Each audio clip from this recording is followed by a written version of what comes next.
5% yield ಬರೋದು ತುಂಬಾ ಕಷ್ಟ ಆಗುತ್ತೆ. ಅದರಿಂದ ಏನಂತಂದ್ರೆ ಈಗ ಇನ್ಸ್ಟಿಟ್ಯೂಷನಲ್ ಇನ್ವೆಸ್ಟರ್ಸ್ ಆಗಲಿ ಅಥವಾ ಯಾರಾದ್ರೂ ಪೆನ್ಷನರ್ಸ್ ಎಲ್ಲ ಇರ್ತಾರಲ್ಲ, ಅವರಿಗೆಲ್ಲ ಇದು ಒಳ್ಳೆ ಆಪ್ಷನ್ ಆಗುತ್ತೆ ಲಾಂಗ್ ಟರ್ಮ್ ಇನ್ವೆಸ್ಟ್ಮೆಂಟ್‌ಗೆ.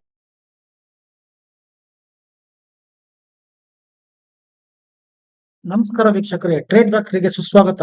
ಸಾಮಾನ್ಯ ಜನ ಫಿಕ್ಸ್ಡ್ ರಿಟರ್ನ್ ಇನ್ವೆಸ್ಟ್ಮೆಂಟ್ಸ್ ಅಂದ್ರೆ ಯಾವುದೇ ತರದ ರಿಸ್ಕ್ ಇಲ್ಲದೆ ಇನ್ವೆಸ್ಟ್ ಮಾಡೋದು ಅಂತ ನೋಡಿದಾಗ ನಾರ್ಮಲ್ ಆಗಿ ನೆನಪಾಗೋ ಒಂದೇ ಒಂದು ವಿಷಯ ಅಂತಂದ್ರೆ ಬ್ಯಾಂಕ್ ಎಫ್ ಡಿ ಅಂದ್ರೆ ಫಿಕ್ಸ್ಡ್ ಡೆಪಾಸಿಟ್ ಅಥವಾ ಬ್ಯಾಂಕ್ ಅಲ್ಲಿ ರೆಕರಿಂಗ್ ಡೆಪಾಸಿಟ್. ಅದು ಬಿಟ್ಟು ಬೇರೆ ಯಾವ್ದಾದ್ರು ಇದೇ ತರ ಒಂದು ಪ್ರಾಡಕ್ಟ್ ಇದೆಯಾ? ಅದರಲ್ಲಿ ಬ್ಯಾಂಕ್ ಎಫ್ ಡಿಗಿಂತ ಹೆಚ್ಚು ರಿಟರ್ನ್ ಮತ್ತೆ ಅದಕ್ಕಿಂತ ಹೆಚ್ಚು ಫ್ಲೆಕ್ಸಿಬಿಲಿಟಿ ಇರುವಂತ ಬೇರೆ ಪ್ರಾಡಕ್ಟ್ ಇದೆಯಾ?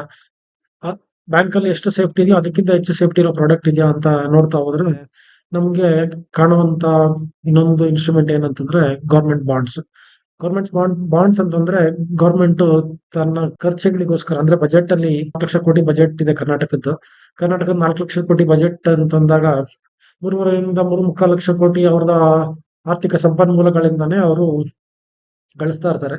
ಅದು ಬಿಟ್ಟು ಉಳಿದಿರೋ 50,000 ಕೋಟಿಯಷ್ಟು ಅದೇನ್ ಡೆಫಿಸಿಟ್ ಇರುತ್ತಲ್ಲ ಅದನ್ನ ಮಾರ್ಕೆಟ್ ಇಂದ ಬಾರೋ ಮಾಡ್ತಿರ್ತಾರೆ. ಮಾರ್ಕೆಟ್ ಇಂದ ಬಾರೋ ಅಂತಂದಾಗ ಕೆಲವೊಂದು ಪ್ಲಾಟ್ಫಾರ್ಮ್ಸ್ ಅಂದ್ರೆ RBI ಕಡೆಯಿಂದ ಒಂದು ಪ್ಲಾಟ್ಫಾರ್ಮ್ ಇದೆ, ರಿಟೇಲ್ ಡೈರೆಕ್ಟ್ ಅಂತ. ಆ ಪ್ಲಾಟ್ಫಾರ್ಮ್ ಇಂದ ಅದನ್ನ ಹರಾಜಿಗೆ ಹಾಕ್ತಿರ್ತಾರೆ. ಅದರಲ್ಲಿ ಬಿಡ್ ಮಾಡ್ಬೋದು. ಮೊದ್ಲಿಗೆ ಏನಾಗ್ತಿತ್ತು, ಈ RBI ಪ್ಲಾಟ್ಫಾರ್ಮ್ ಅಲ್ಲಿ ಇದು ಬಂದು ಬರೀ ಇನ್ಸ್ಟಿಟ್ಯೂಷನಲ್ ಇನ್ವೆಸ್ಟರ್ಸ್ ಮಾತ್ರ ಅಲೋ ಮಾಡ್ತಿದ್ರು. ಇನ್ಸ್ಟಿಟ್ಯೂಷನಲ್ ಇನ್ವೆಸ್ಟರ್ಸ್ ಅಂತಂದ್ರೆ ಲಾರ್ಜ್ ಇನ್ವೆಸ್ಟರ್ಸ್ ಅಂದ್ರೆ ಮ್ಯೂಚುವಲ್ ಫಂಡ್ಸ್ ಆಗ್ಬೋದು, ಇನ್ಶೂರೆನ್ಸ್ ಕಂಪನಿಗಳಾಗ್ಬೋದು ಅಥವಾ ಫಾರಿನ್ ಇನ್ವೆಸ್ಟರ್ಸ್ ಕೂಡ ಆಕ್ಸೆಸ್ ಇತ್ತು. 2 ವರ್ಷದ ಹಿಂದೆ ಇದನ್ನ RBI ಅವರು ರಿಟೈಲ್ ಅಂದ್ರೆ ಸಾಮಾನ್ಯ ಜನಗಳಿಗೆ ಕೂಡ ಇನ್ವೆಸ್ಟ್ ಮಾಡ್ಲಿಕ್ಕೆ ಅವಕಾಶವನ್ನ ಕೊಟ್ರು.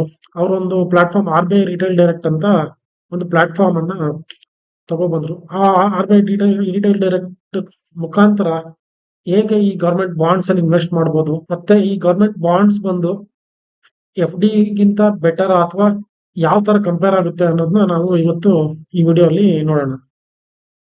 ಮೊದಲಿಗೆ ನಾವು ಗೂಗಲ್ ಅಲ್ಲಿ ಹೋಗಿ RBI ರಿಟೇಲ್ ಡೈರೆಕ್ಟ್ ಅಂತ ನಾವು ಇಲ್ಲಿ ಟೈಪ್ ಮಾಡೋಣ. RBI ರಿಟೇಲ್ ಡೈರೆಕ್ಟ್ ಅಂತ ಟೈಪ್ ಮಾಡಿ ಸರ್ಚ್ ಮಾಡ್ತಿದ್ದೀನಿ. ಇಲ್ಲಿ RBI ರಿಟೇಲ್ ಡೈರೆಕ್ಟ್ .org.in ಅಂತ ವೆಬ್ಸೈಟ್ ಬಂದಿದೆ. ನಾನು ಇಲ್ಲಿ ಕ್ಲಿಕ್ ಮಾಡ್ತೀನಿ. ಸೊ ಇದರಲ್ಲಿ ನಮಗೆ ಇಲ್ಲಿ ಲಾಗಿನ್ ಆಗೋದಕ್ಕೆ ಅವಕಾಶ ಇರುತ್ತೆ. ನಾನು ಆಗ್ಲೇ ಅಕೌಂಟ್ ಓಪನ್ ಮಾಡಿದ್ದೀನಿ. ಸೊ ಮಾಡಿರೋದ್ರಿಂದ ನನ್ನ ಈಗಾಗಲೇ ಲಾಗಿನ್ ಆಗಿದೆ. ಬೈ ಚಾನ್ಸ್ ನೀವು ಅಕೌಂಟ್ ಓಪನ್ ಮಾಡಿಲ್ಲ ಅಂತಂದ್ರೆ open RBI retail direct account ಅಂತ ಇಲ್ಲಿ ಆಪ್ಷನ್ ಇದೆ. ಆ ಆಪ್ಷನ್ ಇಂದ ನೀವು ಅಕೌಂಟ್ ಓಪನ್ ಮಾಡ್ಕೋಬಹುದು. ಸೊ ಈ ಆಪ್ಷನ್ ಏನಿದೆಯಲ್ಲ ಇಲ್ಲಿ, ಸೊ ಈ ಆಪ್ಷನ್ ಮುಖಾಂತರ RBI ರಿಟೇಲ್ ಡೈರೆಕ್ಟ್ ಅಕೌಂಟ್ ಅನ್ನ ನೀವು ಓಪನ್ ಮಾಡ್ಕೋಬಹುದು. ಬೈ ಚಾನ್ಸ್ ಆಗ್ಲೇ ಓಪನ್ ಮಾಡ್ಕೊಂಡಿದ್ರೆ ನೀವು ಇಲ್ಲಿಂದ ಲಾಗಿನ್ ಮಾಡ್ಬೋದು. ಸೊ ಇಲ್ಲಿ ಲಾಗಿನ್ ಅಂತಂದಾಗ ನಾವು RBI ರಿಟೇಲ್ ಡೈರೆಕ್ಟ್ ಅಕೌಂಟ್ ಅಂತ ಇದೆ, ಅಲ್ಲಿ ಲಾಗಿನ್ ಆಗ್ಬೋದು. ಸೊ ಈ ತರ ಇಲ್ಲಿ ರಿಜಿಸ್ಟರ್ ಆದಾಗ ನಮ್ದು ಇಮೇಲ್ ID, ಪಾಸ್ವರ್ಡ್ ಮತ್ತೆ ಕ್ಯಾಪ್ಚಾ ಕೊಟ್ಟು ಲಾಗಿನ್ ಆಗ್ಬೋದು. ರಿಜಿಸ್ಟರ್ ಆಗುವಾಗ ನಾವು ನಮ್ದು ಡೀಟೇಲ್ಸ್ ನ ಕೊಟ್ಟಿರ್ತೀರಿ. ಸೊ ಆ ರಿಜಿಸ್ಟ್ರೇಷನ್ ರಿಲೇಟೆಡ್ ಡೀಟೇಲ್ಸ್ ನ ಇನ್ನೊಂದು ವಿಡಿಯೋ ರೆಕಾರ್ಡ್ ಮಾಡ್ತೀನಿ. ಗೊತ್ತಿಲ್ಲದೆ ಇದ್ರೆ ನೀವು ಕಮೆಂಟ್ ಸೆಕ್ಷನ್ ಅಲ್ಲಿ ತಿಳಿಸಬಹುದು ಹೇಗೆ ರಿಜಿಸ್ಟರ್ ಮಾಡೋದು ಅಂತ. ಏನಾದ್ರು ಇಶ್ಯೂ ಫೇಸ್ ಮಾಡಿದ್ರೆ ಆಕ್ಚುಲ್ ಆಗಿ ಬೇಸಿಕ್ ರಿಜಿಸ್ಟ್ರೇಷನ್ ಇದೆ. ನೀವು ಇಲ್ಲಿ ಕ್ಲಿಕ್ ಮಾಡಿದ್ರೆ ನಿಮ್ಗೆ ಬೇಸಿಕ್ ಡೀಟೇಲ್ಸ್ ಕೇಳುತ್ತೆ. ಅಕೌಂಟ್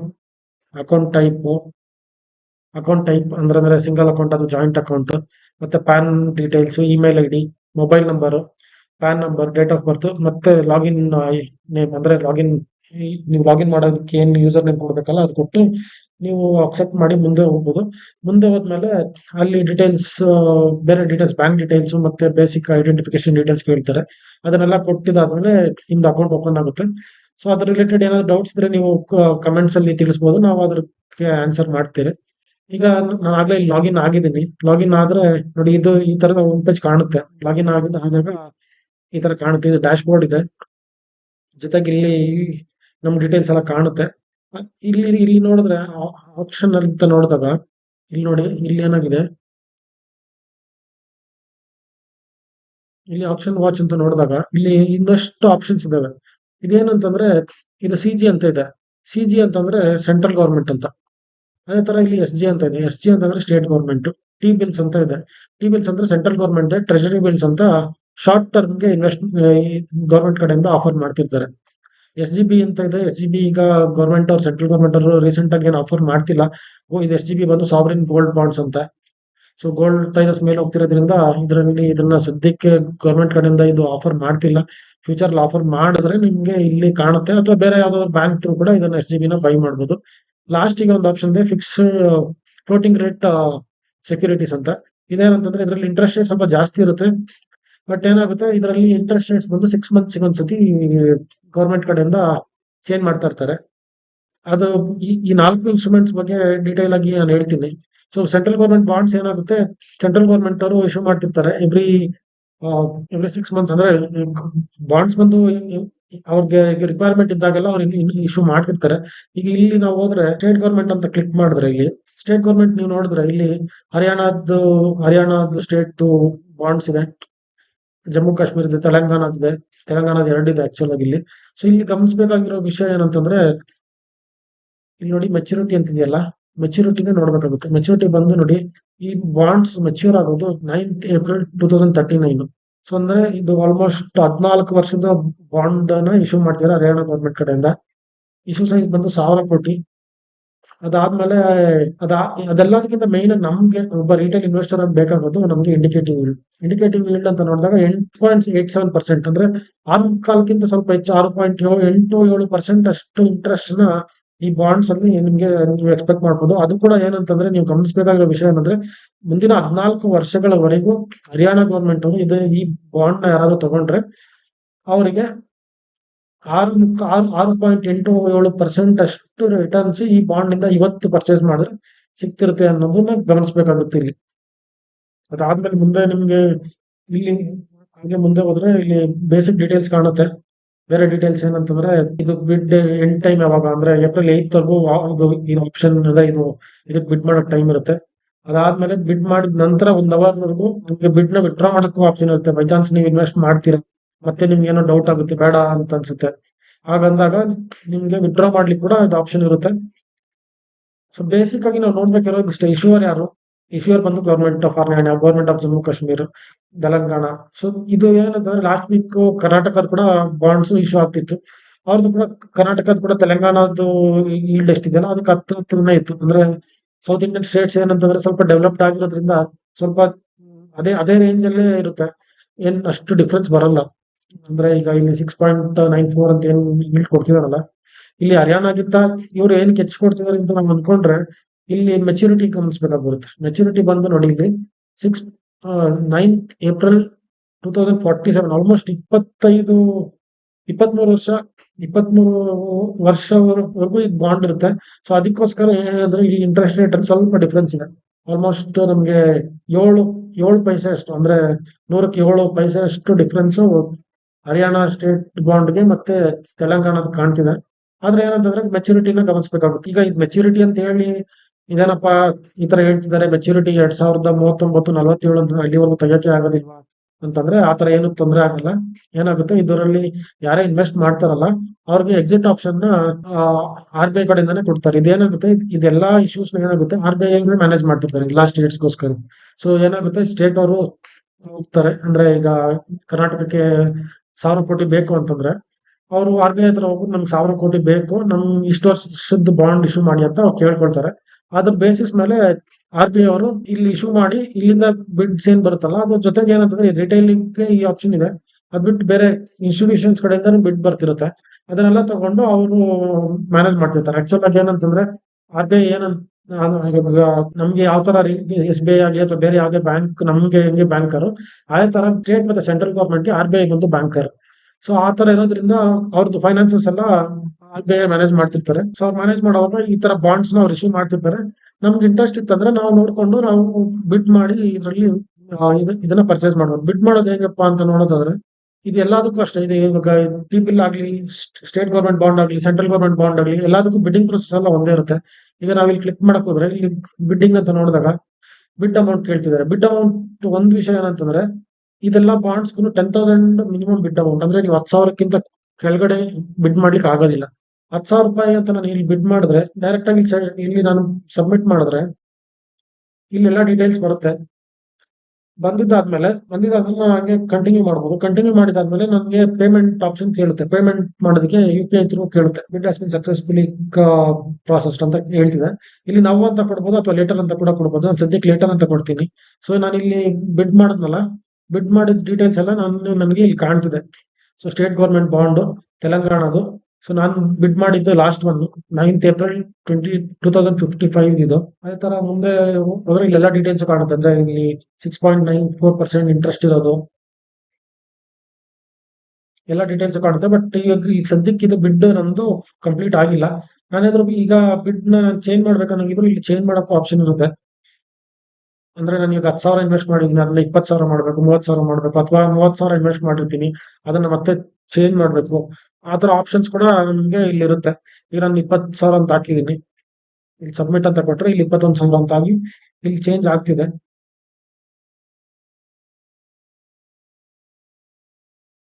ಲೇಟರ್ ಅಂತಾನೆ ಕೊಟ್ಟಿದ್ದೀನಿ. ಇಲ್ಲಿ ನೋಡಿದ್ರೆ ಇಲ್ಲಿ 20,000 ಅಂತ ಎಲ್ಲ ಚೇಂಜ್ ಆಗಿದೆ. ಅದೇ ತರ ಇಲ್ಲಿ ವಿಡ್ರಾ ಕ್ಯಾನ್ಸಲ್ ಕೂಡ ಮಾಡ್ಬೋದು. ಮತ್ತೆ ಇಲ್ಲಿ ಪೇಮೆಂಟ್ ನಾನು ಲೇಟರ್ ಅಂತ ಕೊಟ್ಟನಲ್ಲ, ಇಲ್ಲಿ ನಾನು ಪೇಮೆಂಟ್ ಅಂತಾನೆ ಕೊಡ್ಬೋದು. ಸೊ ಇದು ಏನಕ್ಕೆ ಇಲ್ಲಿ ಇನ್ನೊಂದು ಗಮನಿಸಬೇಕಾಗಿರೋದು ಏನಂದ್ರೆ 21,000 ಅಂತ ಹೇಳ್ತಿದ್ದಾರೆ. ನಾನು 20,000ಕ್ಕೆ ಹಾಕಿರೋದು 21,000 ಅಂತ ಹೇಳ್ತಿದ್ದಾರೆ. ಏನಾಗುತ್ತೆ, ಇದೆಲ್ಲ ಬಿಡ್ಡಿಂಗ್ ಪ್ರಾಸೆಸ್ ಅಲ್ಲಿ ನಡೀತಿರೋದು. ಇದು ಇಂಡಿಕೇಟಿವ್ ಈಲ್ಡ್ ಅಂತ ಇಲ್ಲಿ ಮೆನ್ಷನ್ ಮಾಡಿದ್ದಾರೆ. ಸೊ ಇಂಡಿಕೇಟಿವ್ ಈಲ್ಡ್ ಅಂತ ಯಾಕೆ ಮೆನ್ಷನ್ ಮಾಡಿದ್ದಾರೆ ಅಂತಂದ್ರೆ, ಇಲ್ಲಾಗ್ಲಿ ಅಥವಾ ಇಲ್ಲಿ ಇಂಡಿಕೇಟಿವ್ ಈಲ್ಡ್ ಅಂತ ಯಾಕೆ 6.94 ಅಂತ ಹೇಳಿದ್ದಾರೆ ಅಂತಂದ್ರೆ, ಇಲ್ಲಿ 10,000 ಬಿಡ್ ಮಾಡಿದ್ರು ಮಾರ್ಕಪ್ ಇದೆ. ಮಾರ್ಕಪ್ ಅಂತಂದ್ರೆ ಅಲ್ಲಿ ಸ್ಟಾರ್ಟಿಂಗ್ ಇಲ್ಲಿ ನೀವು ಬಿಡ್ ಮಾಡಕ್ ಹೋದಾಗ ಮತ್ತೆ ನಾನು ತೋರಿಸ್ತೀನಿ ನಿಮ್ಗೆ.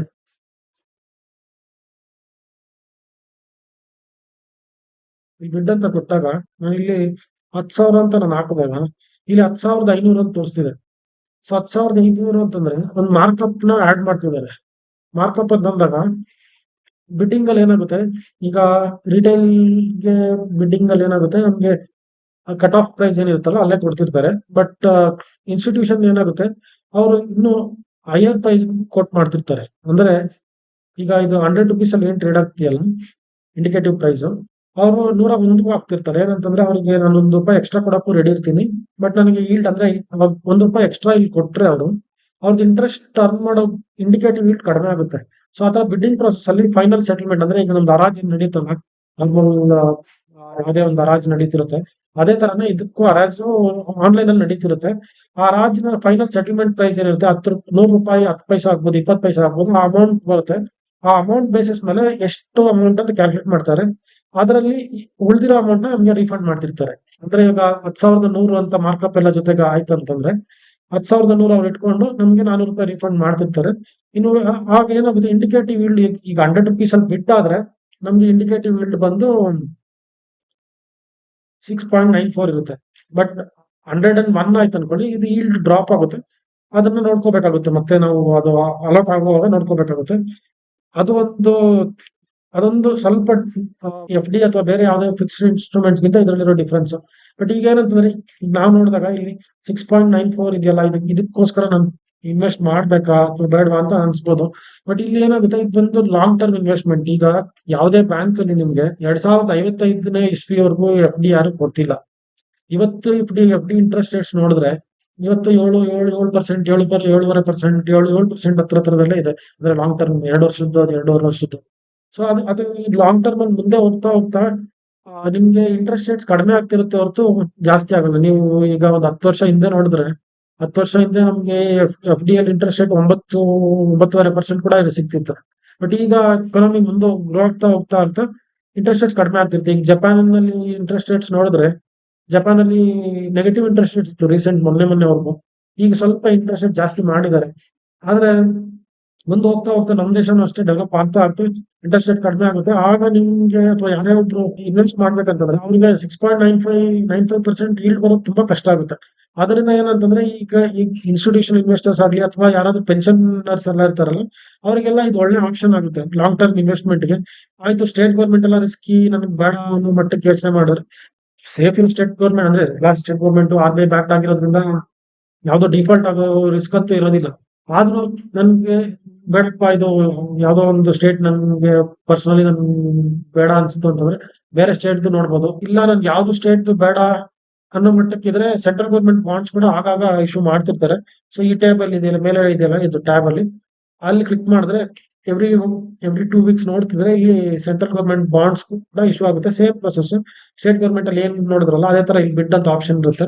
ಸೊ ಆ ಬಿಡ್ ಅಂತ ಆಪ್ಷನ್ ಮೇಲೆ ಕ್ಲಿಕ್ ಮಾಡಿದ್ರೆ ಅಲ್ಲಿಂದ ನಿಮ್ಗೆ ಇದೇ ಪ್ರೊಸೆಸ್ ಈ ತರ ಕಂಟಿನ್ಯೂ ಮಾಡ್ಕೊಂಡು ಹೋಗ್ಬೇಕಾಗಿರುತ್ತೆ. So same process central government bond ಕೂಡ. ನೆಕ್ಸ್ಟ್ ನೀವು ನೋಡಿದ್ರೆ ಇದರಲ್ಲಿ ಟಿ ಬಿಲ್ ಅಂತ ಇನ್ನೊಂದು ಆಪ್ಷನ್ ಇದೆ. ಟಿ ಬಿಲ್ ಅಂತ ಅಂದ್ರೆ ಏನಂತಂದ್ರೆ ಟ್ರೆಜರಿ ಬಿಲ್ಸ್ ಅಂತ. ಇದು ಬಂದು ಏನಾಗುತ್ತೆ, ಶಾರ್ಟ್ ಟರ್ಮ್ ಡೆಟ್ ಇನ್ಸ್ಟ್ರೂಮೆಂಟ್ಸ್. ಅಂದ್ರೆ ಏನಾಗುತ್ತೆ, ಈಗ ಸೆಂಟ್ರಲ್ ಗೌರ್ಮೆಂಟ್ ಅವ್ರು ಸ್ಯಾಲರಿ ಕೊಡ್ಬೇಕಂತ ಅಥವಾ ಬೇರೆ ಏನೋ ಒಂದು ಶಾರ್ಟ್ ಟರ್ಮ್ ಕಮಿಟ್ಮೆಂಟ್ ಇರುತ್ತೆ. ಅವ್ರಿಗೆ ನೆಕ್ಸ್ಟ್ ಒಂದು ಯಾವ್ದೋ ಒಂದು ಪ್ರಾಜೆಕ್ಟ್ಗೋಸ್ಕರನೋ ಇನ್ವೆಸ್ಟ್ಮೆಂಟ್ ಮಾಡಕ್ಕ, ಅಥವಾ ಯಾವ್ದೋ ಒಂದು ಸ್ಟೇಟ್ಗೆ ಡೆವಲಪ್ಮೆಂಟ್ ಕಾರ್ಯಕ್ಕೋಸ್ಕರ ಅಸಿಸ್ಟ್ ಮಾಡೋಕ್ಕೋಸ್ಕರ ಏನಾಗುತ್ತೆ, ಅವರು ಇದನ್ನ ಇಶ್ಯೂ ಮಾಡ್ತಿರ್ತಾರೆ. ಅದು ಎವ್ರಿ ಫ್ರೈಡೆ ಇಶ್ಯೂ ಮಾಡ್ತಿರ್ತಾರೆ. ಇದು every Friday almost most of the times ನಮಗೆ ಟಿ ಬಿಲ್ ಸಿಕ್ಕೇ ಸಿಗುತ್ತೆ. ಅದ್ರಲ್ಲಿ ಏನಂತಂದ್ರೆ 91 ಡೇ ಟಿ ಬಿಲ್ ಇರುತ್ತೆ, 182 ಡೇಸ್ ಟಿ ಬಿಲ್ ಇರುತ್ತೆ, ಮತ್ತೆ 364 ಡೇಸ್ ಅಂದ್ರೆ ಒಂದ್ ವರ್ಷದ ಟಿ ಬಿಲ್ ಕೂಡ ಇರುತ್ತೆ. ಸೊ ಟಿ ಬಿಲ್ ಅಂದ್ರೆ ಟ್ರೆಜರಿ ಬಿಲ್ ಅಂತ. ಸೊ ಇಲ್ಲೂ ಅಷ್ಟೇ ಸೇಮ್ ಬಿಡ್ಡಿಂಗ್ ಪ್ರೊಸೆಸ್ ಬಂದು ನಮ್ಗೆ ಏನು ಸ್ಟೇಟ್ ಗೌರ್ಮೆಂಟ್ ಆಗಲಿ ಸೆಂಟ್ರಲ್ ಗೌರ್ಮೆಂಟ್ ಎಲ್ಲದಕ್ಕೂ ಸೇಮ್ ಬಿಡ್ಡಿಂಗ್ ಪ್ರೊಸೆಸ್.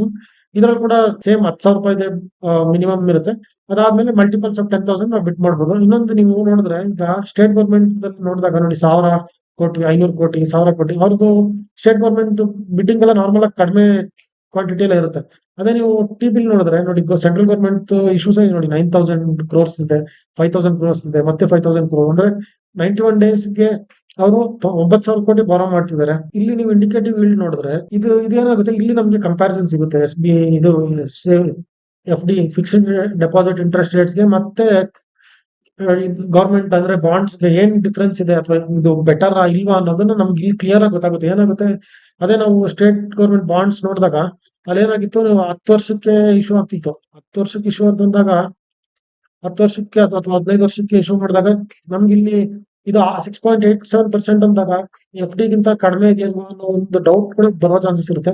ಬಟ್ ಇಲ್ಲಿ ಟಿ ಬಿಲ್ ನೋಡಿದಾಗ ನಿಮಗೆ ಕ್ಲಿಯರ್ ಕಂಪ್ಯಾರಿಸನ್ ಸಿಗುತ್ತೆ. ಈಗ ಇಲ್ಲಿ ಪಕ್ಕದಲ್ಲಿ ನಾನು S B I interest rates, S B I website ಇಂದ ಇಂಟ್ರೆಸ್ಟ್ ರೇಟ್ಸ್ ಎಲ್ಲ ಇಲ್ಲಿ ತಗೊಂಡು ಇಟ್ಕೊಂಡಿದ್ದೀನಿ. ಈಗ ಇಲ್ಲಿ 91 ಡೇಸ್ ಟಿ ಬಿಲ್ ನೋಡಿದಾಗ 6.06% ಇಂಡಿಕೇಟಿವ್ ಈಲ್ಡ್ ಇದೆ. 6.016% ಇಂಡಿಕೇಟಿವ್ ಈಲ್ಡ್ ಅಂದ್ರೆ 91 ಡೇಸ್ ಕಂಪ್ಯಾರೇಬಲ್ ಅಂತಂದ್ರೆ ನನಗೆ 46 to 179 ಡೇಸ್ ಅಂದ್ರೆ 180 ಡೇಸ್, 6 ಮಂತ್ಸ್ ನೋಡಿದ್ರೆ, ಇಲ್ಲಿ ನೋಡಿದ್ರೆ ನಿಮ್ಗೆ 5.5% ಕೊಡ್ತಿದ್ದಾರೆ. ಸೀನಿಯರ್ ಸಿಟಿಸನ್ ಆದ್ರೆ 6% ಕೊಡ್ತಿದ್ದಾರೆ. ಬಟ್ ಇಲ್ಲಿ ನಮ್ಗೆ ಸೀನಿಯರ್ ಸಿಟಿಸನ್ ಅಂತ ಏನು ಇಲ್ಲದೆ 6% ಸಿಗ್ತಿದೆ. ಎಲ್ಲರಿಗೂ 6% ಇವ್ರ ಕಡೆಯಿಂದ ಸಿಗ್ತಿದೆ. ಸೊ 91 ಡೇಸ್ಗೆ ಅಂದ್ರೆ ಇದು 3 ತಿಂಗಳಿಗೆ ಕೊಡ್ತಿದ್ದಾರೆ. ಮತ್ತೆ 6 ತಿಂಗಳು ನೋಡಿದ್ರೆ 6.22 ಕೊಡ್ತಿದ್ದಾರೆ. ಅದೇ ನೀವು ಇದ್ರಲ್ಲಿ ನೋಡಿದಾಗ 6 ತಿಂಗಳು ನೋಡಿದ್ರೆ 180 ಡೇಸ್, ಇದು ಕೂಡ 180 ಡೇಸ್, 180, 179 ಆಯ್ತು. 180 ಡೇಸ್ ಅನ್ಕೊಂಡು 6.25% ಇದೆ, 6.75 ಸೀನಿಯರ್ ಸಿಟಿಸನ್ ಇದೆ. ಸೊ 6.25 ಕಂಪೇರ್ ಮಾಡಿದಾಗ ಇಲ್ಲಿ 6.22 ಆಲ್ಮೋಸ್ಟ್ ಸಿಮಿಲರ್ ಇದೆ. ಬಟ್ ಒಂದ್ ವಿಷಯ ಏನಂತಂದ್ರೆ, ಇದರಲ್ಲಿ 100% ಗ್ಯಾರಂಟಿ ಪ್ರೆಸಿಡೆಂಟ್ ಆಫ್ ಇಂಡಿಯಾ ಕಡೆಯಿಂದ ಬ್ಯಾಕ್ಡ್ ಇದೆ. ಎಲ್ಲ ಇನ್ಸ್ಟ್ರೂಮೆಂಟ್ಸ್ ಏನಿದೆಯಲ್ಲ, ಸೆಂಟ್ರಲ್ ಗೌರ್ಮೆಂಟ್ ಟಿ ಬಿಲ್ಸ್ ಏನಿದೆಯಲ್ಲ, ಎಲ್ಲ ಬಂದು ಪ್ರೆಸಿಡೆಂಟ್ ಆಫ್ ಇಂಡಿಯಾ ಕಡೆಯಿಂದ ಗ್ಯಾರಂಟಿ ಇದೆ. ಯಾವುದೇ ತರದ ರಿಸ್ಕ್ ಇಲ್ಲ. ಅದೇ ಬ್ಯಾಂಕ್ ಅಲ್ಲಿ ಏನಾಗುತ್ತೆ, ಬ್ಯಾಂಕ್ ಅಲ್ಲೂ ರಿಸ್ಕ್ ಇಲ್ಲ ಅಂತ ಅನ್ಕೊಂಡಿದೀರಿ. ಬಟ್ ಏನಾಗುತ್ತೆ, 5 ಲಕ್ಷದ ಇನ್ಶೂರೆನ್ಸ್ ಇರುತ್ತೆ ಪ್ರತಿ ಡೆಪಾಸಿಟ್ ಮೇಲೆ. ಅಥವಾ ಅಂದ್ರೆ ನೀವು 5 ಲಕ್ಷದವರೆಗೂ ಇಟ್ರೆ, ಅಥವಾ 5 ಲಕ್ಷದವರೆಗೂ ಇಟ್ರೆ ಫುಲ್ ಅಮೌಂಟ್ ಬ್ಯಾಂಕ್ ದಿವಾಳಿ ಆಗಲಿ ಅಥವಾ ಏನೇ ಆದ್ರೂ ಆ ಇನ್ಶೂರೆನ್ಸ್ ಕಡೆಯಿಂದ ನಿಮ್ಗೆ ಕ್ಲೇಮ್ ಆಗುತ್ತೆ. ಆದ್ರೆ 5 ಲಕ್ಷಕ್ಕಿಂತ ಹೆಚ್ಚಿಟ್ಟಿದೆ, ಒಂದು 20 ಲಕ್ಷ ನಮ್ಗೆ ರಿಟೈರ್ ಆದ್ರೆ ಪಿ ಎಫ್ ದುಡ್ಡು ಬಂತು ಅಂತ 20 ಲಕ್ಷ ಬ್ಯಾಂಕ್ ಅಲ್ಲಿ ಎಫ್ ಡಿ ಮಾಡಿದ್ರೆ, ಬೈ ಚಾನ್ಸ್ ದುರದೃಷ್ಟವಶಾತ್ ಆ ಬ್ಯಾಂಕ್ ಅಲ್ಲಿ ಇಶ್ಯೂ ಆಗಿ ಏನೋ ಪ್ರಾಬ್ಲಮ್ ಆಯ್ತು ಅಂತಂದ್ರೆ, ಆಗ ನಿಮ್ಗೆ ಬರೀ 5 ಲಕ್ಷ ಮಾತ್ರ ಇನ್ಶೂರೆನ್ಸ್ ಎಲ್ಲ ಕವರ್ ಆಗುತ್ತೆ, ಉಳಿದಿರೋ 15 ಲಕ್ಷ ಕವರ್ ಆಗೋದಿಲ್ಲ. ಆ ತೊಂದರೆ ಇದರಲ್ಲಿ ಬಾಂಡ್ಸ್ ಅಲ್ಲಿ ನಮ್ಗೆ ಬರೋದಿಲ್ಲ. ಯಾಕಂತಂದ್ರೆ ಪ್ರತಿಯೊಂದು ಬಾಂಡು ಸೆಂಟ್ರಲ್ ಗೌರ್ಮೆಂಟ್ ಬ್ಯಾಕ್ಡ್, ಜೊತೆಗೆ ಆರ್ ಬಿ ಐ ಇಶ್ಯೂ ಮಾಡ್ತಿರೋದು. ಅದಾದ್ಮೇಲೆ ಸೆಂಟ್ರಲ್ ಗೌರ್ಮೆಂಟ್ ಅಂದಿದ ತಕ್ಷಣ ಏನಾಗುತ್ತೆ, ಪ್ರೆಸಿಡೆಂಟ್ ಆಫ್ ಇಂಡಿಯಾ ಕಡೆಯಿಂದ ಗ್ಯಾರಂಟಿ ಇದು. ಅಂದ್ರೆ it is an obligation of the state to pay what, ಅಂದ್ರೆ ಯಾರು ಎಷ್ಟೇ ಇನ್ವೆಸ್ಟ್ ಮಾಡಿರ್ತಾರಲ್ಲ ಅದು ಬಂದು ಸ್ಟೇಟ್ ಆಬ್ಲಿಗೇಷನ್. ಅದು ಸ್ಟೇಟ್ ಅಂದ್ರೆ ಗೌರ್ಮೆಂಟ್ ಆಬ್ಲಿಗೇಷನ್, ಅದು ಪೇ ಮಾಡೇ ಮಾಡ್ತಾರೆ. ಅದರಿಂದ ಡಿಫಾಲ್ಟ್ ರಿಸ್ಕ್ ಅನ್ನೋದು ನೆಗ್ಲಿಜಿಬಲ್. ಇದರಲ್ಲಿ ಏನಾಗುತ್ತೆ, ಇನ್ನೊಂದು ಏನಂತಂದ್ರೆ ಇಂಟ್ರೆಸ್ಟ್ ರೇಟ್ ರಿಸ್ಕ್ ಅನ್ನೋದು ಒಂದು ಫ್ಯಾಕ್ಟರ್ ಇದೆ. ಬಟ್ ಏನಾಗುತ್ತೆ, ಯಾರೇ ಒಬ್ರು ಇನ್ವೆಸ್ಟ್ ಮಾಡಿ ಫುಲ್ ಮೆಚ್ಯೂರಿಟಿ ಅಂದ್ರೆ ಈ 91 ದಿನ ಅಥವಾ 180 ದಿನ ಫುಲ್ ಇನ್ವೆಸ್ಟ್ ಮಾಡಿ ಇಟ್ಕೊಳ್ತಾರೆ ಅನ್ನೋದಾದ್ರೆ, ಅವ್ರಿಗೆ ಬೇರೆ ಯಾವ್ದು ರಿಸ್ಕ್ ಅಂತ ಏನಿಲ್ಲ. ಇಷ್ಟು ರಿಟರ್ನ್ ಅವ್ರಿಗೆ ಆಲ್ಮೋಸ್ಟ್ ಇವಾಗ ಇಂಡಿಕೇಟಿವ್ ಈಲ್ಡ್ ಏನ್ ಕೊಟ್ಟಿದಾರಲ್ಲ, ಅಷ್ಟು ಈಲ್ಡ್ ಅಲ್ಲಿ ಅದ್ರ ಹತ್ರ ಈಲ್ಡ್ ಅವ್ರಿಗೆ ಬಂದೇ ಬರುತ್ತೆ. ಇದೇನಾಗುತ್ತೆ, ಇಲ್ಲೂ ನೋಡಿದ್ರೆ ನೀವು ಮಾರ್ಕಪ್ ಅಂತ ಕಾಣ್ತಿದೆ. ಮಾರ್ಕಪ್ ಏನಂದ್ರೆ 5,500 rupees ಎಕ್ಸ್ಟ್ರಾ ಮಾರ್ಕಪ್ ನ ಅವರು ಇಲ್ಲಿ ಹಾಕಿದ್ದಾರೆ. ನಾವು ಇಲ್ಲಿ ಇನ್ಫಾರ್ಮೇಶನ್ ಅಂತ ಕ್ಲಿಕ್ ಮಾಡಿದ್ರೆ ಇಲ್ಲಿ ತೋರಿಸಿದ್ದಾರೆ, clean consolidated plus AI plus markup ಅಂತ. ಅಂದ್ರೆ ಇಂಡಿಕೇಟಿವ್ ಇದು ಅಂದ್ರೆ ಬಿಡ್ ಅಮೌಂಟ್ ಎಷ್ಟಿದೆಯಲ್ಲ ಪ್ಲಸ್ ಮಾರ್ಕಪ್ 500 rupees. ಈ ಮಾರ್ಕಪ್ ಅಮೌಂಟ್ ಏನಾಗುತ್ತೆ, ಅದನ್ನ ಆಗ್ಲೇ ಹೇಳಿದ್ನಲ್ಲ, ಬೈ ಚಾನ್ಸ್ ಈಗೆಲ್ಲ 96 rupees ಅಲ್ಲಿ ಬಿಡ್ ಮಾಡ್ತಿರ್ತಾರೆ. 96 rupees 96 ಪೈಸೆ ಅಲ್ಲಿ, ಅಲ್ಲಿಗಿಂತ ಅವ್ರೆ ಯಾರೋ ಒಬ್ಬ FII ಅಥವಾ ಬೇರೆ ಯಾರೋ ಇನ್ವೆಸ್ಟರ್ 96 99 ಅಂತ ಬಿಡ್ ಮಾಡ್ತಾರೆ ಅಥವಾ 97 ಅಂತ ಬಿಡ್ ಮಾಡ್ತಾರೆ. ಸೊ ಅದೇನಾಗುತ್ತೆ, ತುಂಬಾ ಜನ ಓವರ್ ಸಬ್ಸ್ಕ್ರಿಪ್ಷನ್ ಆಯ್ತು ಅನ್ಕೊಳ್ಳಿ. ಅಂದ್ರೆ ಈಗ ಯಾವ ತರ ಈ IPOಗಳೆಲ್ಲ ಓವರ್ ಸಬ್ಸ್ಕ್ರಿಪ್ಷನ್ ಆಗುತ್ತಲ್ಲ, 5,000 ಕೋಟಿಗೆ ಇಂತ ಜಾಸ್ತಿ ಸಬ್ಸ್ಕ್ರಿಪ್ಷನ್ ನಾರ್ಮಲ್ ಆಗಿ ಬಂದೇ ಬರುತ್ತೆ. ಆ ಓವರ್ ಸಬ್ಸ್ಕ್ರಿಪ್ಷನ್ ಕೇಸ್ ಅಲ್ಲಿ ಏನಾಗುತ್ತೆ, ಫಸ್ಟ್ ಪ್ರಿಫರೆನ್ಸ್ ಬಂದು ಇದು 96 ಇದೆಯಲ್ಲ, 96 ಗಿಂತ ಹೆಚ್ಚು ಪೇ ಮಾಡಿರ್ತಾನೆ, ಯಾರೋ 97 ಪೇ ಮಾಡಿರ್ತಾನೆ, ಅವನಿಗೆ ಫಸ್ಟ್ ಆಪ್ಷನ್ ಕೊಡ್ತಾರೆ. ಅದಾದ್ಮೇಲೆ ಹಾಗೆ ಕೆಳಗಡೆ ಬರ್ತಾ ಬರ್ತಾ ಬರ್ತಾರೆ. ಸೊ ಲಾಸ್ಟ್ ಏನಂದ್ರು, ಉಳಿದಿದ್ರೆ 96.96ಗೆ ಕೊಡ್ತಾರೆ. ಅದ್ ಕೆಳಗಡೆ ಅಂತೂ ಹೋಗೋದಿಲ್ಲ, ಅದ್ ಕೆಳಗಡೆ ಅವ್ರು ಇಶ್ಯೂ ಮಾಡೋದಿಲ್ಲ, ಅದ್ರ ಮೇಲೆ ಇರುತ್ತೆ. ಸೆಂಟ್ರಲ್ ಗವರ್ಮೆಂಟ್ ಬಾಂಡ್ಸ್ ಆಗಿರೋದು ಅಂದ್ರೆ ಟಿ ಬಿಲ್ಸ್ ಅಥವಾ central government bonds most of the times discount ಅಲ್ಲಿ ಟ್ರೇಡ್ ಆಗಲ್ಲ. ಆಗದೆ ಅಂದ್ರೆ ನಾಟ್ ಪಾಸಿಬಲ್ ಅಂತಲ್ಲ, ಬಟ್ 99.9% ಚಾನ್ಸಸ್ ಅದು ಅದಕ್ಕಿಂತ ಹೆಚ್ಚಾಗಿ ಪ್ರೈಸ್ ಆಗ್ತಿರುತ್ತೆ, ಮತ್ತೆ ಅದರಿಂದ ಮುಂದೆನೆ ಹೋಗ್ತಿರುತ್ತೆ. ಸೊ ಇದು ಟಿ ಬಿಲ್ ಬಗ್ಗೆ ಆಯ್ತು. ಮುಂದೆ ನೋಡಿದ್ರೆ ಇಲ್ಲಿ SGB ಅಂತ ಇನ್ನೊಂದು ಆಪ್ಷನ್ ಇದೆ. SGB ಅಂತ ಆಪ್ಷನ್ ಇದೆ, ಬಟ್ ಅದೇನಾಗಿದೆ, ರೀಸೆಂಟ್ ಆಗಿ ಸೆಂಟ್ರಲ್ ಗವರ್ಮೆಂಟ್ ಅವರು ಇದು ಯಾವ್ದು SGB ಇಶ್ಯೂ ಮಾಡಲಿ. SGB ಅಂತಂದ್ರೆ ಸಾವರಿನ್ ಗೋಲ್ಡ್ ಬಾಂಡ್ ಅಂತ. ಇದು ಈ ಬಾಂಡ್ಸ್ 2015 ಇಂದಾನೆ ಇಶ್ಯೂ ಮಾಡ್ಕೊಂಡ್ ಬಂದ್ರು. ಲಾಸ್ಟ್ ಇಶ್ಯೂ ಬಂದು 2024 ಅಲ್ಲಿ ಇತ್ತು. ಅದಾದ್ಮೇಲೆ ಸೆಂಟ್ರಲ್ ಗವರ್ಮೆಂಟ್ ಕಡೆಯಿಂದ ಇಶ್ಯೂ ಮಾಡಿಲ್ಲ. ಇದು ಬಂದು ಗೋಲ್ಡ್ ಬಾಂಡ್. ಇದು 2.75% ಇಂಟ್ರೆಸ್ಟ್ ಕೊಡ್ತಿದ್ರು, ಜೊತೆ ಗೋಲ್ಡ್ ಅಪ್ರಿಷಿಯೇಟ್ ಆದ ಆ ಬಾಂಡ್ ಕೂಡ ಅಪ್ರಿಷಿಯೇಟ್ ಆಗ್ತಾ ಹೋಗ್ತಿತ್ತು. ರೀಸೆಂಟ್ ಆಗಿ ಗೋಲ್ಡ್ ಪ್ರೈಸ್ ಕೂಡ ಮೇಲೆ ಹೋಗ್ತಾ ಇರೋದು ಒಂದು ರೀಸನ್ ಆಗಿರ್ಬೋದು, ಅಥವಾ ಗವರ್ಮೆಂಟ್ಗೆ ಇದು ವಯಬಲ್ ಆಪ್ಷನ್ ಅಂತ ಅನ್ಸಿಲ್ಲ ಫಂಡಿಂಗ್ ಕ್ಯಾಪಿಟಲ್ ರೇಸ್ ಮಾಡೋದಕ್ಕೆ. ಅದರಿಂದ ರೀಸೆಂಟ್ ಆಗಿ ಯಾವ್ದು SGB ಲಾಂಚ್ ಮಾಡ್ತಿಲ್ಲ. ಮುಂದೆ ಯಾವ್ದಾದ್ರು SGB ಅಂದ್ರೆ ಸಾವರಿನ್ ಗೋಲ್ಡ್ ಬಾಂಡ್ ಲಾಂಚ್ ಆದ್ರೆ ಇಲ್ಲಿ ಕಾಣುತ್ತೆ. ಆಗ ಸೇಮ್ ಬಿಡ್ಡಿಂಗ್ ಪ್ರೊಸೆಸ್ ಅಲ್ಲಿ ಬಿಡ್ ಮಾಡ್ಬೋದು. ಸಾವರಿನ್ ಗೋಲ್ಡ್ ಬಾಂಡ್ ಆಕ್ಚುಲಿ ನಿಮ್ಗೆ ಬ್ಯಾಂಕ್ ಅಥವಾ ಬ್ರೋಕರ್ ಥ್ರೂ ಕೂಡ ಟ್ರೇಡ್ ಆಗ್ತಿತ್ತು, ಅದ್ರಲ್ಲಿ ಕೂಡ ಇನ್ವೆಸ್ಟ್ ಮಾಡ್ಬೋದು. ಇದು ಒಂದು ಆಪ್ಷನ್ ಆಗಿ ಇಲ್ಲಿ ಇರುತ್ತೆ. ಲಾಸ್ಟ್ ಆಪ್ಷನ್ ಬಂದು ನಮ್ಗೆ ಫ್ಲೋಟಿಂಗ್ ರೇಟ್ ಸೆಕ್ಯೂರಿಟೀಸ್ ಇದೆ. ಫ್ಲೋಟಿಂಗ್ ರೇಟ್ ಸೆಕ್ಯೂರಿಟೀಸ್ ಅಂದಾಗ ಇಲ್ಲಿ ಯಾವ್ದು ಕಾಣ್ತಿಲ್ಲ. ಆಕ್ಚುಲ್ ಆಗಿ ಏನಾಗುತ್ತೆ, ಇದ್ರಲ್ಲಿ ಇಂಟ್ರೆಸ್ಟ್ ರೇಟ್ಸ್ ನಮ್ಗೆ ಇಲ್ಲಿರೋ ಎಲ್ಲಾ ಆಪ್ಷನ್ ಗಿಂತ ಜಾಸ್ತಿ ಇಂಟ್ರೆಸ್ಟ್ ರೇಟ್ ಪೇ ಮಾಡ್ತಿರ್ತಾರೆ. ಬಟ್ ಏನಾಗುತ್ತೆ, ಇದ್ರಲ್ಲಿ ಫಿಕ್ಸ್ಡ್ ಇಂಟ್ರೆಸ್ಟ್ ಇರೋದಿಲ್ಲ. ಇಲ್ಲಿ ನೀವು ಐ ಐಕಾನ್ ಮೇಲೆ ಕ್ಲಿಕ್ ಮಾಡಿ ತೋರಿಸ್ತೀನಿ ನಾನು. ಸೊ ಇಲ್ಲಿ interest rate is reset half yearly ಅಂತ ಮೆನ್ಷನ್ ಮಾಡಿದ್ದಾರೆ. ಹಾಫ್ ಇಯರ್ಲಿ ರಿಸೆಟ್ ಅಂತಂದಾಗ ಏನಾಗುತ್ತೆ, ಎವ್ರಿ 6 ಮಂತ್ಸ್ಗೆ ಇಂಟ್ರೆಸ್ಟ್ ರೇಟ್ ನ ಅವರು ಚೇಂಜ್ ಮಾಡ್ತಿರ್ತಾರೆ. ಆ ಚೇಂಜ್ ಆಗಿದ್ದ ಇಂಟ್ರೆಸ್ಟ್ ರೇಟ್ಸ್ ನಮ್ಗೆ ದುಡ್ಡು ಇದಾಗ್ತಿತ್ತು. ಅಂದ್ರೆ ಏನಾಗುತ್ತೆ, ಇದು ಸೆಂಟ್ರಲ್ ಗವರ್ಮೆಂಟ್ ಬಾಂಡ್ ಆಗಲಿ ಸ್ಟೇಟ್ ಗವರ್ಮೆಂಟ್ ಬಾಂಡ್ ಆಗಲಿ ಇದೆಲ್ಲದರಲ್ಲೂ ಹಾಫ್ ಇಯರ್ಲಿ ಇಂಟ್ರೆಸ್ಟ್ ಪೇ ಮಾಡ್ತಿರ್ತಾರೆ. ಅಂದ್ರೆ ಈ 6.87% ಅಂತ ಏನ್ ತೋರಿಸ್ತಿದಾರಲ್ಲ ಇಲ್ಲಿ, ಸೊ ಆ ಇಂಟ್ರೆಸ್ಟ್ ಬಂದು ಎವ್ರಿ 6 ಮಂತ್ಸ್ ನಮ್ಗೆ ಪೇ ಮಾಡ್ತಾರೆ. ಅಂದ್ರೆ ನಾವು ಒಂದು 10,000 ರೂಪಾಯಿ ಆಗ್ತಿದೆ ಅನ್ಕೊಳ್ಳಿ. ಸೆಕೆಂಡ್ ಕ್ಯಾಲ್ಕುಲೇಷನ್ ತೋರಿಸ್ಬಿಡ್ತೀನಿ ನಿಮ್ಗೆ. 10,000 ಇನ್ವೆಸ್ಟ್ ಮಾಡ್ತೀರಾ ಅಂತ ಅನ್ಕೊಂಡ್ರೆ, ಅದಾದ್ಮೇಲೆ ಅಲ್ಲಿ ನಿಮ್ದು ಇಂಟ್ರೆಸ್ಟ್ ರೇಟ್ ನೋಡಿದ್ರೆ 6.9 ಅಂತಾನೆ ಅನ್ಕೊಳ್ಳೋಣ. 6.9 ಡಿವೈಡೆಡ್ ಬೈ 100. ಸೊ 690 ರೂಪಾಯಿ ಆಗುತ್ತೆ ವರ್ಷಕ್ಕಿದು. Divided by 2 half yearly 345 rupees, 10,000 ರೂಪಾಯಿಗೆ ಇಂಟ್ರೆಸ್ಟ್ ಅವರು ನಮಗೆ ಪೇ ಮಾಡ್ತಿರ್ತಾರೆ. ಸೊ ಇದು ಹಾಫ್ ಇಯರ್ಲಿ ಪೇಮೆಂಟ್ಸ್ ನಮಗೆ ಬರ್ತಿರುತ್ತೆ. ಸೇಮ್ ಹಾಫ್ ಇಯರ್ಲಿ ಪೇಮೆಂಟ್ಸ್ ಇದರಲ್ಲೂ ಬರ್ತಿರುತ್ತೆ, ಅಂದ್ರೆ ಫ್ಲೋಟಿಂಗ್ ರೇಟ್ ಬಾಂಡ್ಸ್ ಅಲ್ಲೂ ಬರ್ತಿರುತ್ತೆ. ಬಟ್ ಇಂಟ್ರೆಸ್ಟ್ ರೇಟ್ಸ್ ಏನಂತಂದ್ರೆ ಇದೆರಡಕ್ಕೂ ಸ್ವಲ್ಪ ಹೈಯರ್ ಇಂಟ್ರೆಸ್ಟ್ ರೇಟ್ಸ್ ಕೊಡ್ತಿರ್ತಾರೆ. ಯಾಕೆ ಹೈಯರ್ ಇಂಟ್ರೆಸ್ಟ್ ರೇಟ್ ಕೊಡ್ತಿರ್ತಾರೆ ಅಂತಂದ್ರೆ, ಇದರಲ್ಲಿ ಎವ್ರಿ 6 ಮಂತ್ಸ್ ಚೇಂಜ್ ಆಗ್ತಿರುತ್ತೆ. ಬಟ್ ಇದ್ರಲ್ಲಿ ಏನಾಗುತ್ತೆ, ಇವಾಗ ಸ್ಟೇಟ್ ಗವರ್ಮೆಂಟ್ ಬಾಂಡ್ ಆಗಲಿ ಸೆಂಟ್ರಲ್ ಗವರ್ಮೆಂಟ್ ಬಾಂಡ್ ಅಲ್ಲಿ ಅವ್ರು ಏನ್ ಇವತ್ತು ಇಲ್ಲಿ ಮೆನ್ಷನ್ ಮಾಡ್ತಾರಲ್ಲ, ಈ ಈಲ್ಡ್ ಅವ್ರಿಗೆ ಲೈಫ್ ಲಾಂಗ್ ಅಂತಂದ್ರೆ ಈ ಮೆಚುರಿಟಿ ಏನಿದೆಯಲ್ಲ, ಮೆಚುರಿಟಿ ಡೇ ವರ್ಗೂ ಸೆಂಟ್ರಲ್ ಗವರ್ಮೆಂಟ್ ಅಥವಾ ಸ್ಟೇಟ್ ಗವರ್ಮೆಂಟ್ ಅವ್ರು ಪೇ ಮಾಡ್ಲೇಬೇಕಾಗಿ ಬರುತ್ತೆ ಇದರಲ್ಲಿ, ಸ್ಟೇಟ್ ಗವರ್ಮೆಂಟ್ ಬಾಂಡ್ಸ್ ಅಲ್ಲಿ. ಬಟ್ ಫ್ಲೋಟಿಂಗ್ ರೇಟ್ ಬಾಂಡ್ಸ್ ಅಲ್ಲಿ ಆ ತರ ಇರೋದಿಲ್ಲ. ಅಲ್ಲಿ ಏನಾಗುತ್ತೆ, ನಮ್ಗೆ ಎವ್ರಿ 6 ಮಂತ್ಸ್ ಇಂಟ್ರೆಸ್ಟ್ ಚೇಂಜ್ ಆಗ್ತಿರುತ್ತೆ. ಇಲ್ಲಿ ಯಾವ ಬಾಂಡ್ ಲಿಸ್ಟ್ ಆಗಿಲ್ಲ, ಬಟ್ ನನ್ನ ಹತ್ರ ಹಳೆ ಬಾಂಡ್ ಲಿಸ್ಟ್ ಆಗಿದ್ದು ಸ್ಕ್ರೀನ್ ಶಾಟ್ ಇದೆ, ಅದು ನಿಮ್ಗೆ ತೋರಿಸ್ತೀನಿ. ಸೊ ಇದು ಲಾಸ್ಟ್ ವೀಕ್ ಇದ್ದಿದ್ದು ಬಾಂಡ್. ಇದು 2032 ವರ್ಗೂ ಇಶ್ಯೂ ಆಗಿದೆ. ಮೆಚುರಿಟಿ ಬಂದು 2032 ಅಲ್ಲಿ ಇತ್ತು. ಇದರದ್ದು ಈಲ್ಡ್ ನೋಡಿದ್ರೆ ನೀವು ಇಲ್ಲಿ ನೋಡಿ, ಇಂಡಿಕೇಟಿವ್ಲಿ 8% ಇದೆ. 8% ಇವತ್ತು ಯಾವ್ದು ಫಿಕ್ಸ್ಡ್ ರಿಟರ್ನ್ ಇನ್ಸ್ಟ್ರೂಮೆಂಟ್ಸ್ ಅಲ್ಲಿ ಇಲ್ಲ. ಅಂತ ರಿಟರ್ನ್ ನಿಮ್ಗೆ ಇದರಲ್ಲಿ ಕೊಡ್ತಿದ್ದಾರೆ. ಬಟ್ ಏನಾಗುತ್ತೆ, ಎವ್ರಿ 6 ಮಂತ್ಸ್ ಇದು ಈಲ್ಡ್ ಚೇಂಜ್ ಆಗ್ತಿರುತ್ತೆ. ಮತ್ತೆ ಮುಂದೆ ನೆಕ್ಸ್ಟ್ ರೀಸೆಂಟ್ ಅಲ್ಲಿ 7.95 ಆಗ್ಬೋದು ಅಥವಾ 8.15 ಕೂಡ ಆಗ್ಬೋದು. ಹೈಯರ್ ರೇಟ್ ಇನ್ಕ್ರೀಸ್ ಮಾಡಲ್ಲ ಅಂತ ಏನಿಲ್ಲ, ಚೇಂಜ್ ಹೈಯರ್ ರೇಟ್ ಕೂಡ ಆಗಿದೆ ತುಂಬಾ ಸಲ. ಬಟ್ ಈಗ ಮುಂದಿನ ಟ್ರಾಜೆಕ್ಟರಿ ನೋಡಿದ್ರೆ ನಮ್ಗೆ RBI ರೇಟ್ ಕಟ್ ಮಾಡಿದ್ರೆ ಇದು ಈಲ್ಡ್ ಏನಿದೆಯಲ್ಲ 8.05 ಇಂದ ಇದು ಬಂದು ಕೆಳಗಡೆ ಬರೋ ಚಾನ್ಸಸ್ ಇರುತ್ತೆ. ಬಟ್ ಕಂಪ್ಯಾರಿಟಿವ್ಲಿ ಈಗ ನಾವು SBI ಇಂಟ್ರೆಸ್ಟ್ ರೇಟ್ ಚೆಕ್ ಮಾಡಿದ್ರಲ್ಲ, 8.05 ಇಲ್ಲೆಲ್ಲೂ ಆಪ್ಷನ್ ಇಲ್ಲ. 8.05 ಅನ್ನೋದು ಎಲ್ಲೆಲ್ಲೂ ಕಾಣೋದೇ ಇಲ್ಲ, ಸೀನಿಯರ್ ಸಿಟಿಸನ್ ಕೂಡ ಕಾಣಲ್ಲ. ಅಂತದ್ರಲ್ಲಿ ಇರೋದ್ರಲ್ಲಿ ನಮ್ಗೆ ಇಲ್ಲಿ ಫ್ಲೋಟಿಂಗ್ ರೇಟ್ ಬಾಂಡ್ ಅಲ್ಲಿ ನಮ್ಗೆ 8.5 ಕೂಡ ಸಿಗ್ತಿರುತ್ತೆ. ಬಟ್ ಶಾರ್ಟ್ ಟರ್ಮ್ ಅಂದ್ರೆ ಈಗ 6 ಮಂತ್ಸ್ ಅಲ್ಲಿ ಮತ್ತೆ ಚೇಂಜ್ ಆಗುತ್ತೆ. ಚೇಂಜ್ ಆದಾಗ ಕಡಿಮೆ ಆಗ್ತಾ ಹೋಗ್ಬೋದು. ಬಟ್ ಇನ್ನೊಂದು ಏನಂತಂದ್ರೆ ಇಲ್ಲಿ ಗಮನಿಸಬೇಕಾಗಿರೋದು ಇನ್ನೊಂದು ಏನಂತಂದ್ರೆ ನಾವು ಸ್ಟೇಟ್ ಗೌರ್ಮೆಂಟ್ ಬಾಂಡ್ ಅಥವಾ ಇದು ನೋಡಿದಾಗ ಇಲ್ಲಿ ಮೆಚುರಿಟಿ ಬಂದು ನೆಕ್ಸ್ಟ್ 7 years ಇದೆ. ಸ್ಟೇಟ್ ಗೌರ್ಮೆಂಟ್ ಬಾಂಡ್ ಬಂದು 15 years ಇದೆ. ಸೊ 7 years ಅಲ್ಲಿ ಎವ್ರಿ ಕ್ವಾರ್ಟರ್ ಅಥವಾ ಎವ್ರಿ 6 months ಅಲ್ಲಿ ಅಂದ್ರೆ RBI ಕಟ್ ಮಾಡ್ತಾ ಹೋಯ್ತು ಅಂತಂದ್ರೆ ಈ ಇಂಟ್ರೆಸ್ಟ್ ರೇಟ್ಸ್ ಬಂದು 8.05 ಇಂದ ನಮಗೆ 5.7 5.8 ಕೂಡ ಹೋಗ್ಬೋದು 2032 ಅಲ್ಲಿ. ಅದು ನಮ್ಗೆ ಗೊತ್ತಿಲ್ಲ ಫ್ಯೂಚರ್ ಏನಾಗ್ಬೋದು ಅಂತ. ಬಟ್ ಇನಿಷಿಯಲಿ ಇವಾಗಂತೂ ನಮ್ಗೆ 8.05% ಈಲ್ಡ್ ಅಂತೂ ಸಿಗ್ತಿರುತ್ತೆ. ಸೊ ಇದರಲ್ಲಿ ಇನ್ನೊಂದೇನಂತಂದ್ರೆ ಈಗ ನಾವು ಇದರಲ್ಲಿ ಇನ್ವೆಸ್ಟ್ ಮಾಡಿ ಮುಂದೆ ಈಲ್ಡ್ ಕಡಿಮೆ ಆದ್ರೆ ಇದರಿಂದ ಎಕ್ಸಿಟ್ ಆಗೋ ಕೂಡ ಆಪ್ಷನ್ ಇರುತ್ತೆ. ಇದೆಲ್ಲ ಬಾಂಡ್ಸ್ ಅಲ್ಲಿ ಏನಂತಂದ್ರೆ ಇಷ್ಟು ಮೆಚುರಿಟಿ ವರ್ಗು ನಾವೇನು ಹೋಲ್ಡ್ ಮಾಡ್ಬೇಕು ಅಂತ ಏನು ರಿಸ್ಟ್ರಿಕ್ಷನ್ಸ್ ಏನ್ ಇರೋದಿಲ್ಲ. ಏನಾಗುತ್ತೆ ಇಲ್ಲಿ ಈ RBI ರಿಟೇಲ್ ಡೈರೆಕ್ಟ್ ಅಲ್ಲಿ ನೀವು ನೋಡಿದ್ರೆ ಇಲ್ಲೊಂದು ಆಪ್ಷನ್ ಇದೆ NDS-OM ಅಂತ. ಸೊ NDS-OM ಅಲ್ಲಿ ನಾವು ಕ್ಲಿಕ್ ಮಾಡಿದ್ರೆ ನಾವು ಇಲ್ಲಿ ಹೋಗ್ಬಿಟ್ಟು ಇದನ್ನ ಯಾವುದೇ ಬಾಂಡ್ ನಾವು ಪರ್ಚೇಸ್ ಮಾಡಿರ್ತೀರಲ್ಲ ಆ ಬಾಂಡ್ ನ ನಾವು ಎಕ್ಸಿಟ್ ಮಾಡೋಕೆ ಚಾನ್ಸ್ ಇರುತ್ತೆ. ಇವತ್ತು ನಾನು ರೆಕಾರ್ಡ್ ಮಾಡ್ತಿರೋದು ಸಂಡೇ ಇವತ್ತು. ಸೊ ಮಾರ್ಕೆಟ್ ಓಪನ್ ಇಲ್ಲ. ಮಾರ್ಕೆಟ್ ಓಪನ್ ಇರುವಾಗ ನೀವು ಯಾವುದೇ ಒಂದು ಈ ಬಾಂಡ್ ಅಲ್ಲಿ ಯಾವ್ದು ಇನ್ವೆಸ್ಟ್ ಮಾಡಿರ್ತೀರಲ್ಲ ಆ ಬಾಂಡ್ ಅಲ್ಲಿ ನೀವು ಟ್ರೇಡ್ ಮಾಡ್ಬೋದು. ಟ್ರೇಡ್ ಅಂತಂದಾಗ ಮತ್ತೆ ನೀವು ಸೆಲ್ ಮಾಡ್ಬೇಕಂತಂದ್ರೆ ಅಲ್ಲಿ ಬಯರ್ ಇರ್ತಾರೆ. ಅವರಿಗೆ ನೀವು ಸೆಲ್ ಮಾಡಿ ನೀವು ನಿಮ್ದು ಇನ್ವೆಸ್ಟ್ಮೆಂಟ್ ಇಂದ ಆಚೆ ಕೂಡ ಬರ್ಬೋದು.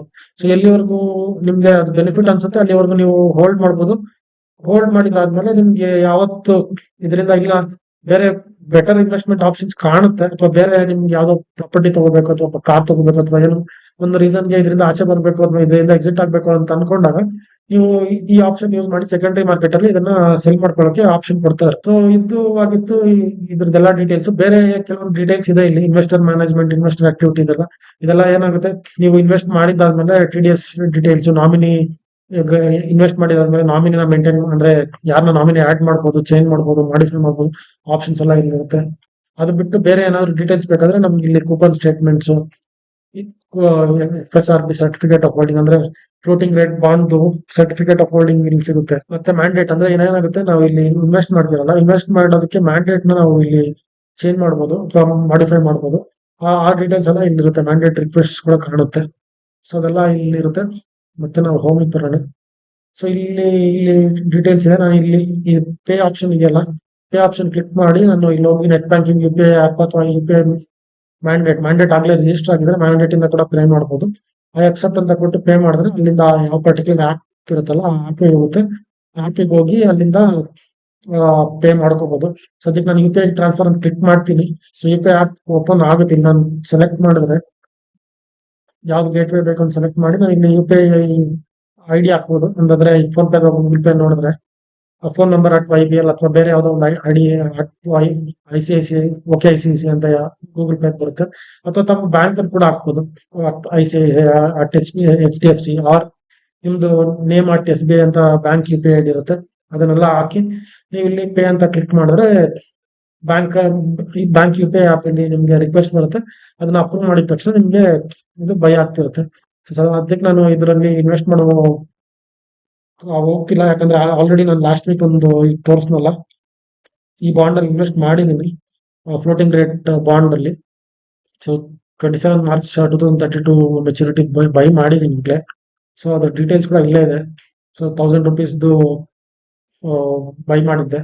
ಅಂದ್ರೆ ನೋಡ್ಲಿಕ್ಕೆ ಅಂತಾನೆ ಏನಾಗ್ತಿದೆ ಅಂತ ವಿಡಿಯೋ ರೆಕಾರ್ಡ್ ಮಾಡಕ್ ಮುಂಚೆ ಒಂದ್ಸತಿ ನಾನು ನೋಡ್ಬೇಕಂತ ಅನ್ಸ್ತು ಎಲ್ಲ. ಆದ್ರಿಂದ ಬೈ ಮಾಡಿದೆ. ಸೊ ಎಲ್ಲ ಇಲ್ಲಿ ಡೀಟೇಲ್ಸ್ ತರ ತೋರಿಸುತ್ತೆ ಎಲ್ಲ ಏನಾಗಿದೆ ಅಂತ ಹೇಳ್ಬಿಟ್ಟು. ಇದೇ ತರ ನಿಮ್ಗೆ ಬಿಡ್ಡಿಂಗ್ ಮಾಡಕ್ ಹೋದಾಗ್ಲೂ ಇದೇ ತರ ತೋರಿಸುತ್ತೆ. ಅದಾದ್ಮೇಲೆ ಐ ಅಕ್ಸೆಪ್ಟ್ ಅಂತ ಕೊಟ್ಟು ಎಸ್ ಅಂತ ಕೊಟ್ರೆ ನಮ್ಗೆ ಮತ್ತೆ ಇದು UPI ಆಪ್ ಅಲ್ಲಿ ನೋಟಿಫಿಕೇಶನ್ ಬರುತ್ತೆ. ಒಂದ್ಸತಿ ಅದು ಬೈ ಆದ್ಮೇಲೆ ನಮ್ಗೆ ಅಲ್ಲಿ ಬೈ ಆಗಿ ಸಿಗುತ್ತೆ. ಸೊ ಇದಾಗಿತ್ತು RBI ರಿಟೇಲ್ ಡೈರೆಕ್ಟ್ ಬಗ್ಗೆ. ಅಕೌಂಟ್ ಓಪನಿಂಗ್ ರಿಲೇಟೆಡ್ ಮೊದಲೇ ಹೇಳಿದೀನಿ. ಏನಾದ್ರು ಡೌಟ್ಸ್ ಅಥವಾ ಕ್ವೇರೀಸ್ ಇದ್ರೆ ಕಮೆಂಟ್ ಸೆಕ್ಷನ್ ಅಲ್ಲಿ ಕಮೆಂಟ್ ಮಾಡಿ, ಅದಕ್ಕೆಲ್ಲ ಆನ್ಸರ್ ಮಾಡ್ತೀನಿ. ಹಾಗೂ ಏನಾದ್ರು ಓಪನ್ ಮಾಡ್ಲಿಕ್ಕೆ ಕಷ್ಟ ಆಗ್ತಿದೆ ಅಂತಂದ್ರೆ ಮುಂದೆ ಒಂದು ವಿಡಿಯೋ ಅದಕ್ಕೋಸ್ಕರ ಕೂಡ ಒಂದು ಅಕೌಂಟ್ ಓಪನಿಂಗ್ ಮಾಡೋ ವಿಡಿಯೋ ಕೂಡ ಒಂದು ಮಾಡ್ತೀನಿ. ಇದು ಬೇರೆ ಯಾವ್ದಾದ್ರು ಡೌಟ್ಸ್ ಇದ್ರೆ ಈಲ್ಡ್ ಬಗ್ಗೆ ಆಗ್ಲಿ ಅಥವಾ ಇನ್ನು ಯಾವುದೇ ಬಗ್ಗೆ ಡೌಟ್ಸ್ ಇದ್ರೂ ಕಮೆಂಟ್ ಸೆಕ್ಷನ್ ಅಲ್ಲಿ ಬರೀರಿ, ನಾನು ಆನ್ಸರ್ ಮಾಡ್ತೀನಿ. ಅಥವಾ ಮುಂದೆ ಒಂದು ಅದ್ರ ರಿಲೇಟೆಡ್ ಒಂದು ವಿಡಿಯೋ ರೆಕಾರ್ಡ್ ಮಾಡ್ಲಿಕ್ಕೆ ಟ್ರೈ ಮಾಡ್ತೀನಿ. ಧನ್ಯವಾದಗಳು ವೀಕ್ಷಕರು. ಇದೇ ತರ ಇನ್ನಷ್ಟು ವಿಡಿಯೋಗಳಿಗೋಸ್ಕರ ನಮ್ಮ ಚಾನಲ್ ನ ಲೈಕ್ ಮಾಡಿ, ನಿಮ್ಮ ಫ್ರೆಂಡ್ಸ್ ಮತ್ತೆ ಫ್ಯಾಮಿಲಿ ಜೊತೆ ಕೂಡ ಇದು ಡೀಟೇಲ್ಸ್ ನ ಶೇರ್ ಮಾಡಿ. ಮತ್ತೆ ಯಾವುದೇ ಡೌಟ್ಸ್ ಇದ್ರೂ ಕಮೆಂಟ್ ಮಾಡಿ. ಚಾನಲ್ಗೆ ಸಬ್ಸ್ಕ್ರೈಬ್ ಕೂಡ ಮಾಡಿ. ಧನ್ಯವಾದಗಳು.